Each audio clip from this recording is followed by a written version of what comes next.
Baik, berikutnya kita masuk ke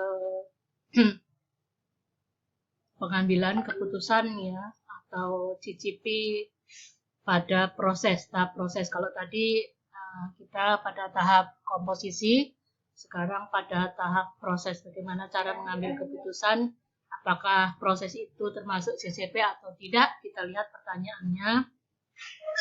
Yang pertama, misalnya, apakah tahap ini khusus ditujukan untuk menghilangkan atau mengurangi bahaya sampai batas aman? Contohnya misalnya tahapan penggorengan, ya, karena ini proses ya.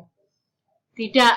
Nah, kalau tidak, maka kita harus lanjutkan ke pertanyaan selanjutnya. Namun kalau itu iya, tahapannya itu bisa ditujukan untuk menghilangkan atau mengurangi bahaya, maka ini CCP. Karena ini kan berarti proses ini harus dikendalikan agar batas sampai dapat menghilangkan bahaya yang batas aman ya dari produk makanan.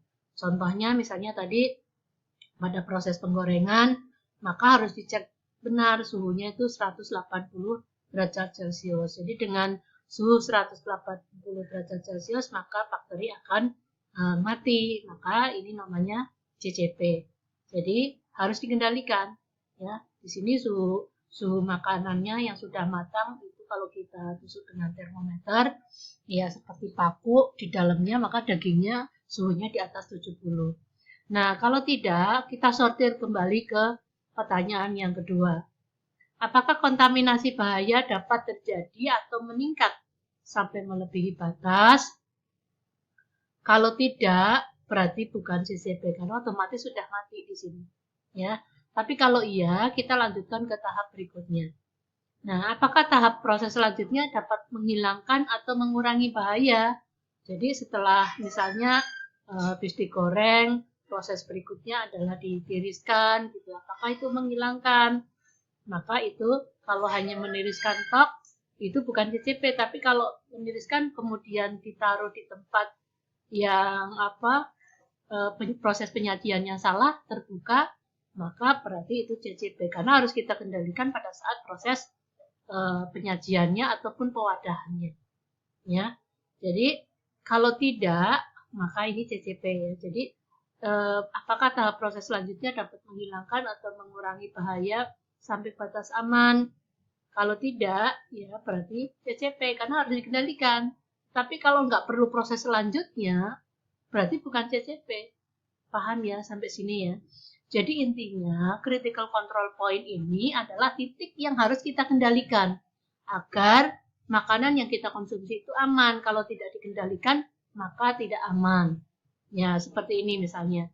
Kalau proses selanjutnya tidak perlu, ya karena nantinya juga tidak masalah, maka bukan CCP. Tapi kalau harus kita kendalikan ya untuk menghilangkan, maka dia termasuk CCP. Jadi dari mulai raw material, komposisi, kemudian sekarang tahap proses itu penentuan pohon keputusannya seperti itu dalam menentukan apakah itu critical control point atau bukan. Ya, dalam benak kita pokoknya kalau yang harus kita kendalikan harus kita amankan agar aman ya makanan itu, maka CCP itu konsep sederhananya. Nah, kita lanjutkan ini. Jadi pohon keputusan itu kita buat tabel. Ini contoh CCP pada nugget ya, nugget ayam. Ini tahapannya. Ya, tahapannya kita tulis semua dari mulai penerimaan material ya ataupun bahan baku ya sampai ke prosesnya ya. Kalau di sini kan step-stepnya pertama ini raw material. Ya kan? Kemudian kita lihat ya bagaimana cara monitoring kontrolnya pada saat per stepnya. Ya kan? Kemudian kita lihat pertanyaan-pertanyaannya. Nah, dari lihat pertanyaan tersebut, kita lihat nanti summary-nya, ringkasannya. Apakah itu CCP atau bukan? Ya, ini pertanyaan 1, 2, 3, 4. Contohnya misalnya pada saat penerimaan material ya. Apakah di sini ada bahaya biologi, fisika maupun kimia? Ya kan? Oh iya. Ya. apakah suhu ini ya untuk pengaruh untuk pengukurnya itu perlu suhu dan pengecekan secara fisik kondisinya, kemudian packagingnya dan lain sebagainya. Nah, bagaimana? Apakah pengendaliannya cukup untuk mengurangi bahaya? Ya, misalnya. Kemudian ini apakah pada step berikutnya juga akan mengurangi bahaya? Tidak. Ya, kalau tidak, berarti hanya stop sampai sini. Ya, sampai sini aja. Maka dikatakan CCP karena harus dikendalikan. Karena tidak perlu penanganan berikutnya. Pertanyaan berikutnya itu tidak perlu dijawab kalau sudah stop seperti ini. Ya, demikian juga ini contohnya penyimpanan bahan ya, penyimpanan bahan mentah. Ya, apakah suhu kita cek ya, monitoring dari pertanyaan pertama ya sesuai dengan keputusan tadi yang ada dibuat 3 ya. Ada komposisi, ada bahan, ada raw material tadi sudah saya sampaikan. Tinggal dimasukkan ke dalam pohonnya tadi, tinggal kita masukkan, iya stop, berarti ini CCP. Contohnya misalnya ini, ya pada grinding. Kita apakah dengan cek visual, ya ini pertanyaan yang kedua, oh tidak perlu, ya kemudian ini juga tidak perlu, oh udah cukup dengan metal detektor, berarti itu kan CCP, dan lain sebagainya. Saya kira jelas sekali kalau sudah seperti ini. Kita lanjutkan prinsip yang ketiga. Jadi yang prinsip yang pertama, masih ingat ya, identifikasi bahaya spesifik, ada kimia, biologi, fisik. Kita lihat juga di situ penentuan kriteria kategori resikonya, kemudian penentuan CCP atau dengan menggunakan pohon, ya dari mulai raw material, kemudian komposisi dan proses. Dan yang ketiga, prinsip yang ketiga adalah penetapan batas kritis atau limit kritisnya. Apa itu? Batas kritis merupakan suatu nilai yang merupakan batas antara keadaan itu dapat diterima atau tidak dapat diterima. Ya, ditetapkan pada setiap CCP yang ditentukan. Jadi, kalau munculnya CCP-nya dalam suatu produk makanan itu ada 5, berarti nanti ada batas kritis 5. Itu ya. Nah, ini contoh-contoh batas kritis, misalnya suhu, waktu, kelembapan, nilai AW, pH, dan lain sebagainya. Nah, selanjutnya prinsip yang keempat, batas pemantauan batas kritis. Jadi setelah kita menentukan batas kritisnya tadi kalau kimia, fisika apa gitu ya, misalnya mikrobiologi apa. Tadi salah satunya kalau mikrobiologi tidak boleh ada salmonella. Batas kritisnya berarti kan tidak ada salmonella. Berarti pemantauannya kita harus mengecek bahwa produk yang kita produk ya, makanan yang kita produksi tadi sudah tidak mengandung bahaya biologi, contohnya salmonella tadi. Nah, pada pemantauan batas kritis kita lihat kondisinya atau konsekuensinya. Contohnya, apakah terjadi bahaya bagi kesehatan setelah mengkonsumsi produk kita? Oh, ternyata ditemukan pecahan kaca atau tulang. Ya, berarti ini kan pencemaran fisik ya. Kemudian ditemukan mikroba, pencemaran biologi. Berarti harus kita kendalikan nantinya di prinsip kelima.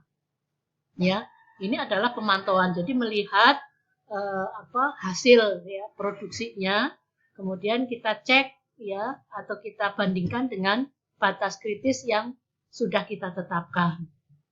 Ya, jelas ya. Jadi contohnya misalnya tadi ayam goreng, misalnya suhu digoreng itu 180 derajat Celcius. Ternyata produk tadi dicatat, pada saat rusak suhunya. Nah, ini contoh-contoh pemantauan batas kritis. Padahal harusnya kan batas kritisnya digoreng pada suhu 180 derajat Celcius. Ternyata pemantauannya ada pencatatan suhu yang rusak. Nah, seperti itu. Nah, kemudian tindakan koreksi ini tadi. Nah, setelah batas kritis kita tentukan, kemudian kita pantau, ternyata ada hal-hal yang tidak sesuai dengan batas kritis yang kita terapkan, maka harus ada tindakan koreksi. Jadi prinsip yang kelima adalah tindakan koreksi. Ya, contohnya misalnya ini ya, makanan yang berisiko tinggi. Maka tindakan koreksinya harus tidak boleh diproses, ya, makanan ditahan. Jika keamanan makanan tidak memenuhi syarat, maka harus dilakukan tindakan koreksi yang tepat. Kalau yang beresiko sedang, ya semakin ke sini semakin rendah ya. Makanan dapat diproses atau diolah, tetapi penyimpangannya harus dikoreksi. Kalau di sini kan benar-benar sudah harus stop. Ya. Nah, kemudian kalau makanan yang berisiko rendah, mungkin makanan dapat diolah dan diteruskan, hanya diperbaiki jika memungkinkan atau menggunakan pengawasan rutin. Nah, kemudian prinsip yang keenam. Prinsip yang keenam adalah verifikasi. Jadi dari mulai identifikasi, kemudian penetapan CCP, kemudian penetapan batas kritis, kemudian yang keempat pemantauannya, yang kelima tindakan koreksi, dan yang keenam adalah verifikasinya. Kita buat seperti ini dari mulai penetapan jadwal, pemeriksaan kembali rencana, pemeriksaan HACCP, pencatatan HACCP, sampai ke membuat kesesuaian antara rencana dengan hal-hal yang tadi ya 1 sampai 5 ya. Kemudian yang terakhir dokumentasi HACCP. Hal ini perlu. Kenapa? Karena pada saat suatu saat ada konsumen yang komplain ya karena keracunan makanan yang kita produksi, sementara kita sudah sesuai dengan prinsip HACCP. Dokumen inilah yang menjadi ini kita ya sebagai alibi kita, ternyata kita sudah menggunakan proses yang benar. Mungkin konsumennya saja yang salah dalam proses penggunaannya, atau bisa jadi karena keracunan yang lain, sehingga dokumentasi ini sangat penting. Nah, ini contoh-contoh penerapan HACCP pada penyelenggaraan makanan. Nanti saya kasihkan ya contohnya. Jadi kalian nanti membuat tugas ya seperti ini sampai ke terakhir ya, membuat pohon keputusan. Nah, ini contohnya. Jadi tugasnya dibuat satu orang saja kali ya, atau per kelompok, nanti silahkan didiskusikan membuat prinsip ya dari 1 sampai dengan 7.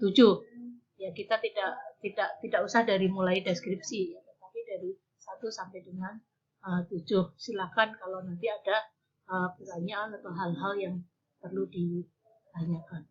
Saya kira mungkin itu. Bila itu, Assalamualaikum warahmatullahi wabarakatuh.